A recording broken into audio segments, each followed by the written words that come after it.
compartilhando com vocês, né, mais um pouquinho do conhecimento, falando sobre o projeto de reforma do Código Civil no direito de família. E eu já vou começar falando, tá, Ana? Não, tá ok, fica à vontade, doutora. Não pode me dar confiança que eu já vou falando, né? Fica à vontade. Eu estou muito feliz de estar com todos vocês aqui.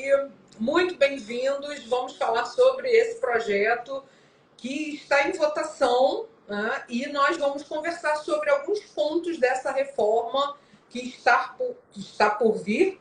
E aí eu já vou começar falando assim, como as palavras importam, o projeto sugere o nome para a mudança, a alteração para direito das famílias. Direito das famílias. Então, a gente vai começar falando sobre isso, né?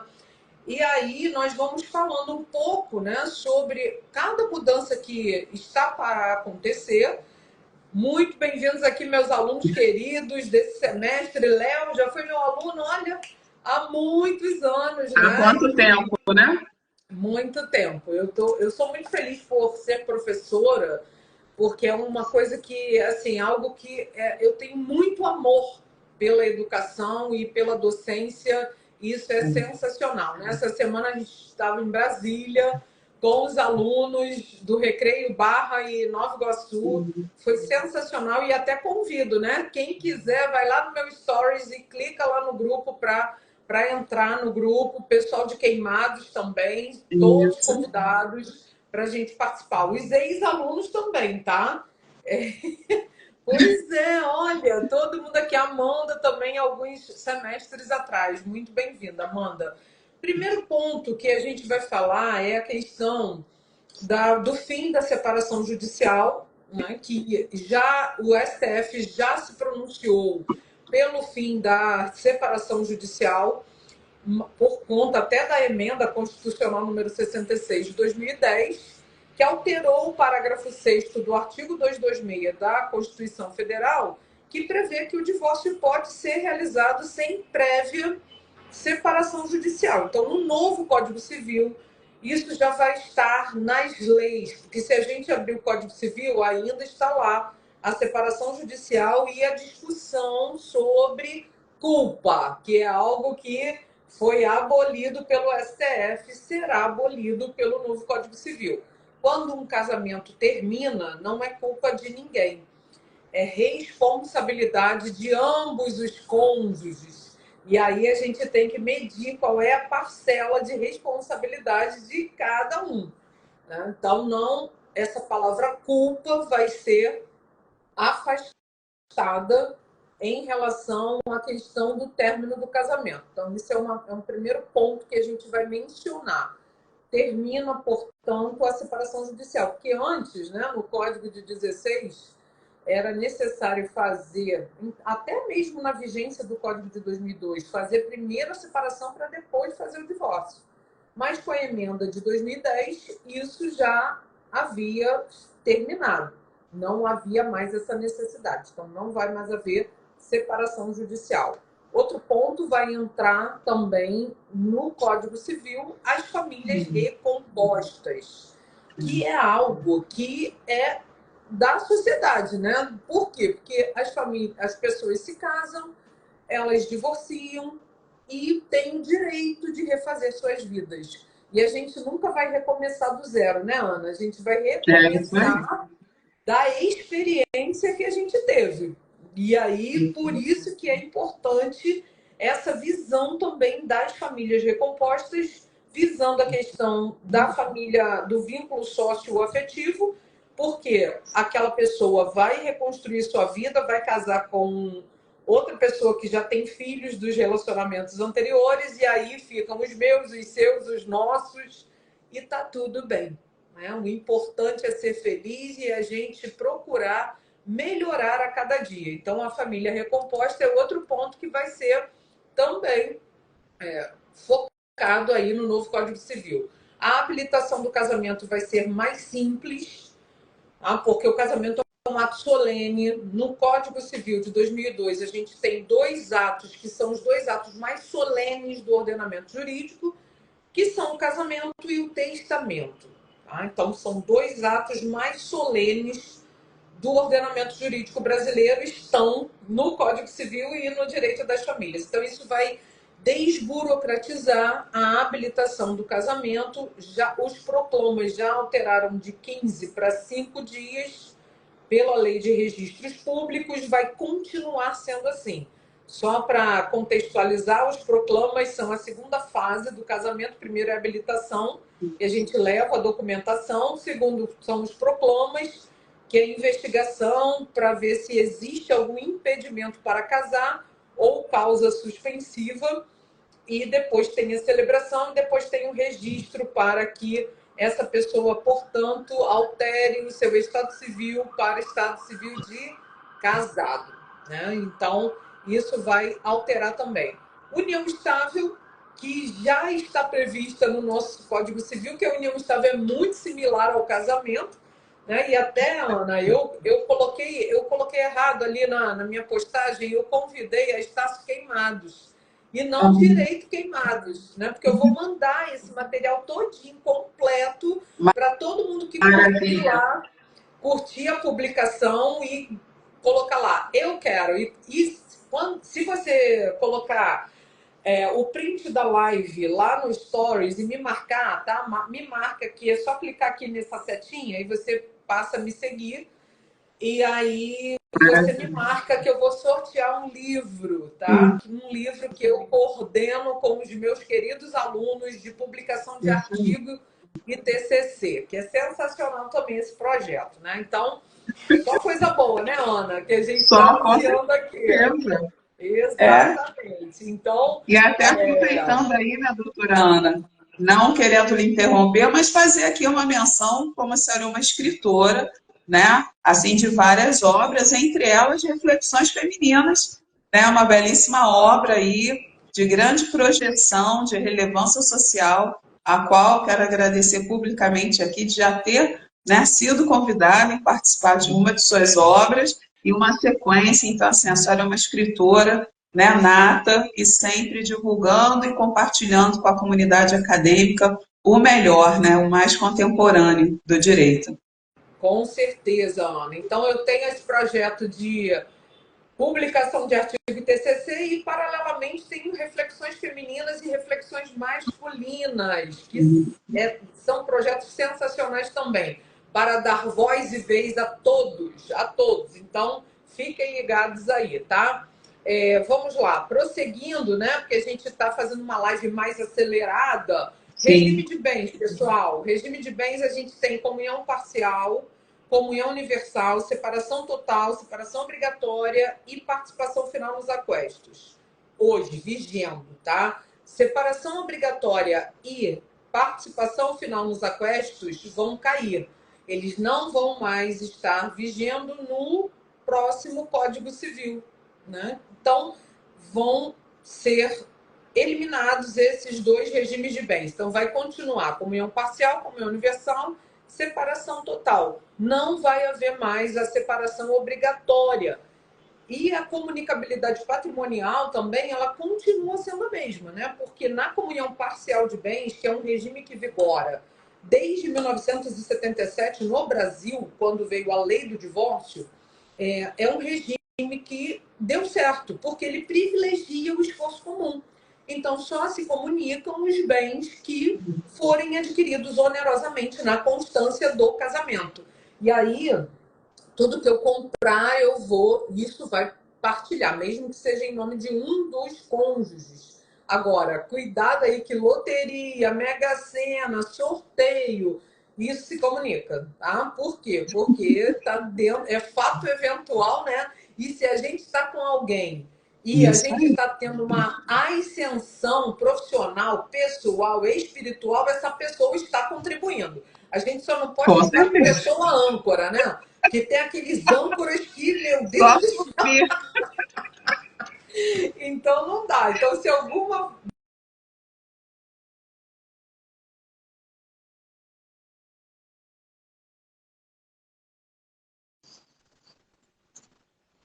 comunicabilidade patrimonial continua a mesma, considerando a questão do regime da comunhão parcial de bens e, obviamente, na separação total, nada se comunica, o que é meu, o que é seu, o que nos une é o amor. Então, isso é sensacional. Estou vendo que a Milena entrou aqui. A Milena, ela assistiu minha live do Foco OAB, da resolução de questões, e ela que ganhou o sorteio do livro, né? E avisar também que sexta-feira estou no Foco OAB às 17h30 de resolução de questões de família e sucessões, tá, pessoal? Então não percam, vai ser sensacional para todo o Brasil essa live Foco OAB. Todo mundo sendo aprovado na OAB, sendo nossos colegas de profissão, né? Vamos lá. Dentro da vênia conjugal, o que vai mudar? Só vai mudar o aval. Tá? Então, por exemplo, se eu sou casada no regime da comunhão parcial de bens, para eu ser avalista de um amigo, o meu marido tem que consentir. É assim hoje. Para eu vender um bem, para eu ser fiadora, para eu fazer doação, para eu figurar como autor ou ré nas ações que versam sobre direitos reais imobiliários, eu tenho que ter vênia conjugal. Ué, professora, mas se o bem é só seu, é um bem anterior ao casamento, mas mesmo assim seu marido precisa autorizar? Sim, porque tem expectativa de direito. Tá? Então ele tem que autorizar, porque se eu falecer antes dele, ele vai ser meu herdeiro. Né? Aí as pessoas estão falando, o cônjuge vai deixar de ser herdeiro. Gente, ele vai deixar de ser herdeiro necessário para não ser resguardada legítima. Mas ele não vai deixar de ser herdeiro. É que as pessoas ouvem umas coisas e elas ficam falando. Então, presta atenção aqui comigo. O cônjuge e o companheiro vão deixar de ser herdeiro necessário. Mas isso não vai retirar eles da ordem da vocação hereditária. O que é um herdeiro necessário? O herdeiro necessário é aquele que tem que ser resguardado a legítima. O que é legítima? 50% do patrimônio que me pertence. Então, por exemplo, se hoje eu tenho filhos, tenho pais, tenho marido, eu não posso fazer um testamento para testar 100% para quem eu quiser. Porque 50% eu preciso reservar para os meus herdeiros necessários. Está lá no artigo 1845. Então, presta atenção nisso que eu estou falando. O cônjuge ou o companheiro vão deixar de ser herdeiros necessários, mas eles continuam sendo herdeiros. E, por consequência, precisam dar vênia. A única exceção, tá? A única coisa que vai sair de não vai precisar haver vênia é o aval. O que é o aval? Aval e fiança são contratos acessórios de contratos principais. Por exemplo, eu vou fazer um contrato de locação e aí tem um fiador. Então, fiança é um contrato acessório. Aval é um contrato acessório. Quando é que eu vou fazer um contrato de aval? Quando eu financio um imóvel ou um automóvel. Isso é mais comum com um automóvel, né? Vou a uma agência, vou comprar um imóvel financiado, vou fazer uma alienação fiduciária, mas se eu não tiver renda suficiente para comprar aquele bem, vou precisar de um avalista. E aí, esse avalista, se for casado, tem que ter a anuência do cônjuge, tem que ter a vênia. Vênia quer dizer anuência, concordância, autorização. E isso vai cair, né? Vai ter muita mulher falida quando o homem morrer. Pois é, mas aí a questão toda, sabe qual é? É que a gente precisa ser independente.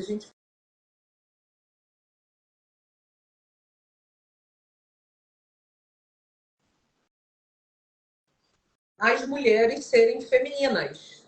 Então, nós precisamos ser femininas e não feministas. E, com isso, a gente ter a nossa autonomia financeira, que é muito bom que os nossos cônjuges saibam que estamos com ele porque ele agrega, porque ele nos faz bem, e não é por uma dependência financeira e nem emocional. Exatamente isso. Então, por isso que a gente precisa ter a nossa autonomia. Por isso, meninas, vamos estudar, vamos crescer, porque isso também reforça o casamento, né? A admiração é uma pitada de amor dentro do relacionamento. E a admiração, se eu perco a admiração, eu acabo não tendo mais o prazer de ficar com aquela pessoa. Então, vamos aumentar, né, a nossa beleza, não só beleza física, é beleza intelectual, beleza espiritual, beleza em todos os sentidos, tá? Então, a gente tem que ter essa... melhorar cada dia mais. Não ser melhor que ninguém, não. É ser melhor que a gente mesmo, né? 1% a cada dia. Mas essa nova lei vai valer para casados desde quando? Vai valer para os casamentos que estão em curso, porque o casamento é um contrato de trato sucessivo. Ah, então, o casamento é um contrato de trato sucessivo porque ele foi firmado lá atrás, esse negócio jurídico, e a eficácia se perpetua no tempo. Tá? Então, por isso que a gente diz que o casamento é um contrato de trato sucessivo. Para vocês verem, os meus pais estão casados até hoje. E aí, eles se casaram antes de 1977. Se casaram pelo regime da comunhão universal de bens. Aí alterou o Código Civil. Alterou o casamento deles? Não. Eles continuam tendo o regime da comunhão universal. Mas, por exemplo, se o meu pai falecer antes da minha mãe ou vice-versa, aí vai entrar em vigor a nova lei. Entenderam? Então, se o novo Código Civil já estiver vigendo, a minha mãe deixa de ser herdeira necessária. Mas isso não vai implicar em absolutamente nada. Por quê? Porque só no caso dele ter feito testamento. Deu para entender? Então, no caso dele ter feito testamento, ela teria resguardado 50% juntamente com as filhas. Mas não sendo testamento, não vai implicar em absolutamente nada. Depois eu vou fazer uma live para falar das mudanças no direito das sucessões, que aqui a gente está falando no direito das famílias, né? E aí, gente, então o aval vai passar a não precisar mais de vênia conjugal. Então, o marido vai poder ser avalista do amigão dele e a mulher também vai poder ser avalista da irmã dela, de quem ela quiser, sem a vênia conjugal, sem a devida autorização. Separação de fato que hoje está no limbo, né? Porque hoje muitas pessoas saem de casa, separam de fato de corpos e não regularizam essa situação. Então, isso é muito comum. Então, isso também vai entrar no Código Civil, tá? Esse fim da conjugalidade pela separação de fato. Hoje, o que a gente tem vigendo? 1571. O que termina o casamento? A morte. Tanto que quando alguém casa, o celebrante fala assim, até que a morte os separe. Então, a morte é a principal forma de extinguir o casamento.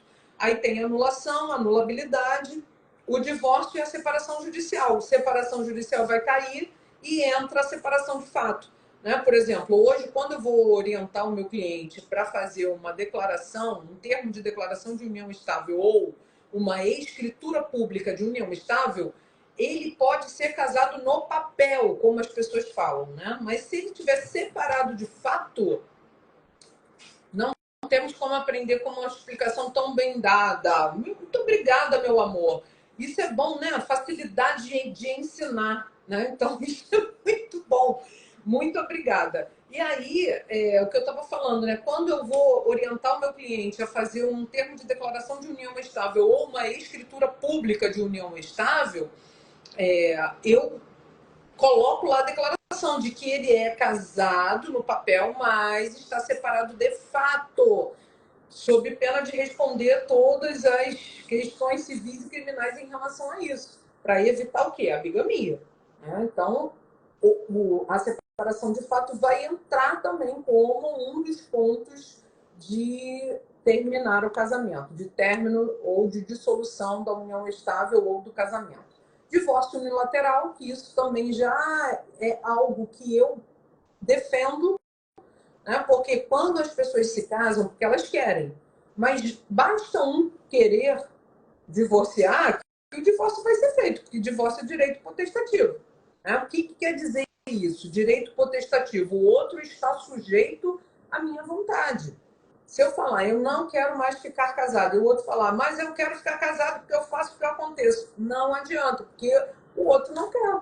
Então, o divórcio unilateral vem para o Código Civil, para o novo Código Civil, justamente falando sobre isso, porque a vontade deve ser respeitada, inclusive o divórcio liminar. Que aqui os juízes no Rio de Janeiro, inclusive, pessoal, eu escrevi um artigo sobre divórcio liminar com a doutora Marluce, que é minha sócia também, e a gente vai publicar esse artigo, porque nas ações de divórcio a gente sempre requer isso, né? Que seja concedida a liminar. O que é uma liminar, pessoal? Liminar é uma decisão tomada no limiar da ação, no início da ação, sem ouvir a outra parte. Então, se o João quer divorciar da Maria, ele requer o divórcio, o juiz precisa acatar essa decisão dele. Mas aí os juízes não concedem a liminar, dizendo que tem que ter o contraditório. Mas, ora, o contraditório não se faz necessário no divórcio. Nem o contraditório formal, nem o contraditório substancial. O que é contraditório formal? Eu ter o direito de contraditar os fatos que estão sendo alegados na inicial. E o que é o contraditório substancial? O direito que eu tenho de influir a decisão do juiz, de convencer o juiz de uma decisão, para ele prolatar uma decisão. Então, no divórcio, não tem contraditório, nem formal, nem substancial. Né? Porque ele não quer mais ficar casado, ou ela não quer mais ficar casada, e ponto final, não precisa dizer o motivo. Então, isso vai também ser inserido no novo Código Civil, ok, pessoal? O divórcio vai poder ser feito no cartório. Aqui no Rio de Janeiro já pode, mesmo com filhos menores.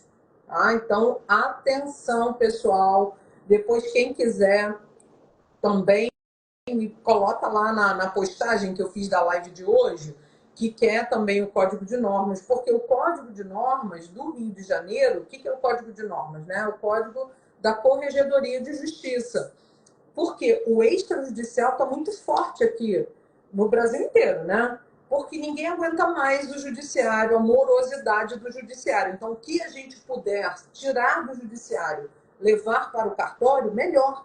Né? Eu até estou preparando um curso aí só de extrajudicial, porque 4.000 a 8.000 processos que um juiz está tomando conta, né, gente? Então é impossível, humanamente impossível. E a gente quer celeridade, porque nós, advogados, conforme todas as decisões vão sendo tomadas, a gente tem que ganhar os honorários por conta disso também, né? Então a gente precisa que as coisas andem. E aí eu estava falando, o Código de Normas do Rio de Janeiro prevê todas as legislações a respeito do extrajudicial.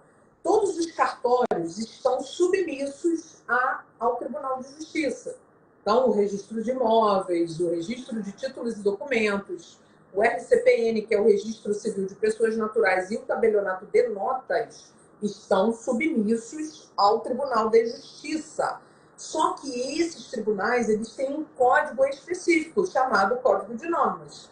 E aqui no Rio de Janeiro já é possível fazer inventário e divórcio, mesmo com menores envolvidos. Tá? Então, é maravilhoso isso. Desde que em 30 dias se providencie a ação de alimentos e de guarda das crianças no judiciário. Mas não gera nulidade se não fizer essas ações em 30 dias. Enfim, a gente hoje está num bate-papo aqui acelerado, né? Por conta da hora, mas com certeza, Ana, a gente vai fazer outras lives falando sobre Sim, isso. Com certeza. O William falando, né? Maravilhosa, marcou muito a minha graduação. Eu fui homenageada, fui paraninfa da turma dele, né? Maravilhoso, gente. Enfim, é muito bom ser professora e ter esse contato com os meus alunos, com ex-alunos, com novos alunos, né? Então, isso é sensacional. Gente, sigam aí Direito Queimados e também clica nessa setinha aqui em cima. Também tá lá o meu perfil no Instagram para a gente compartilhar muito conteúdo. Outra questão, pessoal, é a questão do poder familiar que vai cair. Ele era chamado pátrio poder no Código de 16, passou a ser poder familiar e vai mudar para autoridade parental. Tá? Autoridade parental. Que eu até também não gosto muito do nome autoridade parental, mas pelo menos não é aquela questão de... Porque hoje Tem casais homoafetivos que vão registrar filhos, né, tanto feminino quanto masculino. Então, não tem mais na certidão de nascimento nome do pai, nome da mãe. Então, é filiação. Então, vai substituir, vai ser substituído por autoridade parental. Então, como eu falei para vocês, era chamado pátrio poder, depois poder familiar, agora vai ser autoridade parental. E também dupla residência. Por quê? Porque os filhos não são propriedade dos pais. Mas os filhos têm direito de conviver com o pai e com a mãe. Então, dupla residência, porque a guarda alternada ela não está legitimada no Brasil. Só tem a guarda compartilhada ou unilateral. Mas se for acordo, tudo bem. Uma semana na casa de um, uma semana na casa do outro. Tá tudo bem, desde que isso não vá atrapalhar o cotidiano dos filhos, certo? E a guarda alternada, ela passa também a ser considerada por conta dessa dupla residência. Então, se a união estável dissolveu ou o casamento for dissolvido, o filho pode ter dupla residência, não é só na casa daquele que tem a guarda, porque a guarda é compartilhada, a convivência é compartilhada, porque ambos os pais têm deveres e direitos, mais deveres do que direitos, né, sobre os filhos, de criar, de educar, de dar uma boa educação, de cuidar, enfim, todas essas questões. Visita vai ser substituída por convivência, graças a Deus, que eu detesto esse nome visita. Pai não é visita, pai é pai. Ainda que a mãe tenha a guarda unilateral, o pai não é visita. Então, é convivência. Vai mudar esse nome também. Então, a gente vai ter essa alteração para convivência. Convivência unilateral e compartilhada, como eu já falei, né? Porque eu fiz todo um material que é bem extenso. Eu fiz até essa palestra no R9, foi um sucesso. Só que demorou quase 2 horas, né? Porque aí as pessoas vão fazendo pergunta e tal, e aí a gente vai compartilhando. E é muito importante, pessoal, que a gente esteja inteirado, né, sobre as mudanças que vão vir, mas para a gente não ficar preocupado por enquanto, né? Deixa acontecer para que a gente venha se preocupar. A gente está tocando nos pontos para a gente se ligar, porque é óbvio, né? Eu, como professora e advogada, já estou estudando, já estudei o anteprojeto todinho, eu tenho ele na íntegra também. Se vocês quiserem, depois peçam lá pelo direct, tá? E lembrando aí, pessoal, que tem que curtir lá a postagem e dizer eu quero que eu vou mandar esse material todo para vocês e também printar a tela e colocar lá no Stories e me marcar, tá? Me marca e marca o Direito Queimados para que eu envie para vocês também esse material.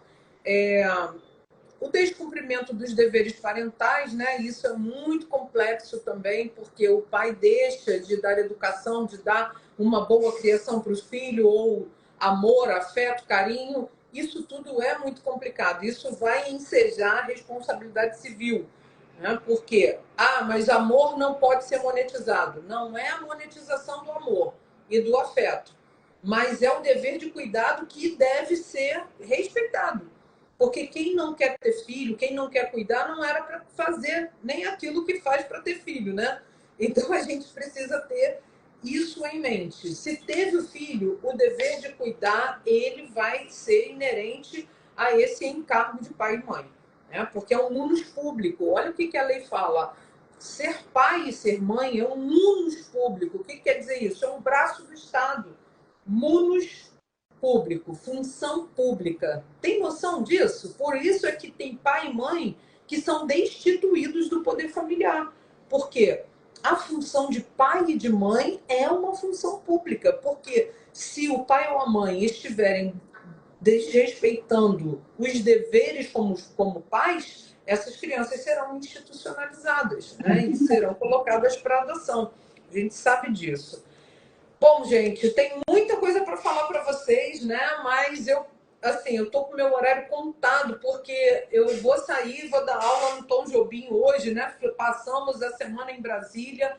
Todo mundo aí está lá no meu stories, grupo para Brasília, próxima visita técnica. Ana, foi um prazer de estar aqui com você, compartilhar um pouquinho do conhecimento. Eu não consegui finalizar, mas espero que na próxima oportunidade a gente possa conversar um pouco mais sobre esses pontos da reforma e também incluir o direito das sucessões e o direito civil como um todo, né, que é muito abrangente. Nossa, maravilhosa. Muito obrigada aí, doutora Ana Cristina. Ana Cristina, né, uma pessoa querida, mulher a qual eu admiro, aí, de representatividade acadêmica, com muita maestria. Obrigada por compartilhar aí conosco, com a comunidade Queimados. Na próxima visita a Brasília, talvez Queimados vai estar com você. Podemos aí, né, estar presente também, os alunos do curso de Direito, certamente ficaram impactados, né, pela experiência que a senhora está narrando aí, por todo aquele material compartilhado no seu Instagram. Muito obrigado, e assim que tiver uma brecha na sua agenda, nos avise com uma data, e será um prazer recebê-la aqui. O prazer vai ser meu também, né? Então, fiquem Ok? com Deus, gente. Excelente aula, e até breve. Até. Obrigada, Ana. Um beijão para vocês. Fiquem com Tchau, Deus. tchau. Tchau, tchau.